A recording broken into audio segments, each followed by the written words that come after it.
Hey creatives, Robert's over here. The memories and content we capture deserve to be protected, and especially if the project is something you can't easily do over, like a video project for a client or wedding photos. Today, I want to share with you how I've stepped up my storage game for both my portrait photography shoots and my filmmaking. My most recent experience has forced me to realize that data rate and storage capacity is very important to you to pay attention to.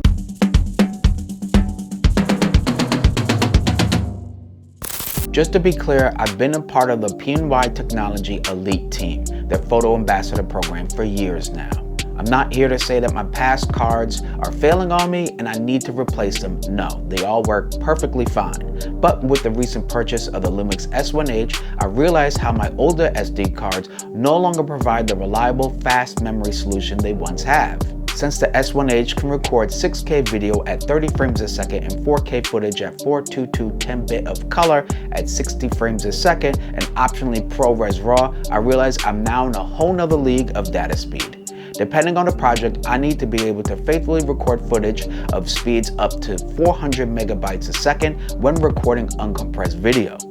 On average, I've been at 100 to 150 megabits per second depending on the codec I'm recording at. I love color grading, a skill I've been recently teaching myself, and like editing photos, I like to be at the highest bit rate and in RAW when possible, since I want as much color information as I can in order for me to adjust later in post. Soon as I began using the S1H, I would get this message on my screen after about 10 seconds of recording that would say, "Recording was canceled due to the limitation to the writing speed of the card." At first I didn't realize what that meant, but then it dawned on me. It was referring to the read and write time of my SD cards. Up to now, I've been using PNY Elite Performance 512 gigabyte SD cards. I've got 2 of them and have served me flawlessly for 3 years recording 4K video and all my photo shoots. Until now, I've been recording 4K 420 8-bit video.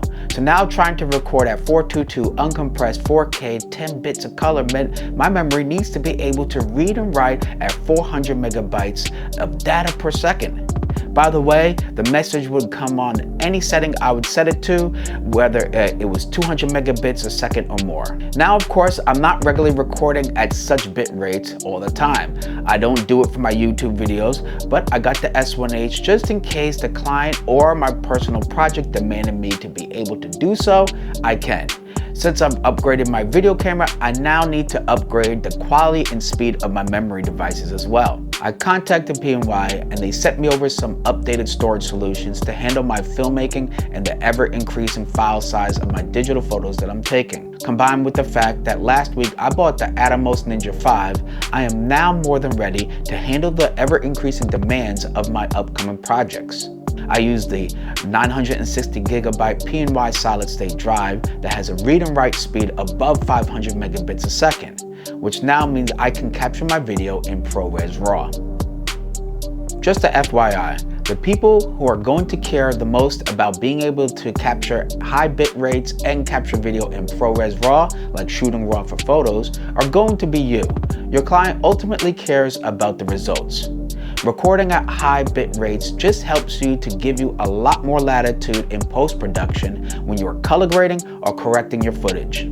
The moral of the story is that a faster card will improve download and read time. In other words, when you plug in your SD card to import the files onto your desktop, it will import a lot faster since it has a higher transfer rate.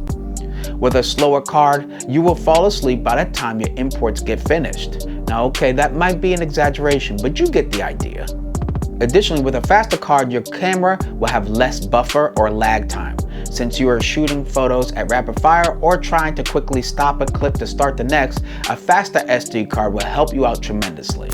I hope my story and my advice that I shared helps you out in any way. If you enjoyed this video and you would like to see more, don't forget to press that like, share, subscribe, and of course, hit that bell icon to get notified of upcoming videos. I'm Robert Silver, and until next time, keep shooting, stay creative.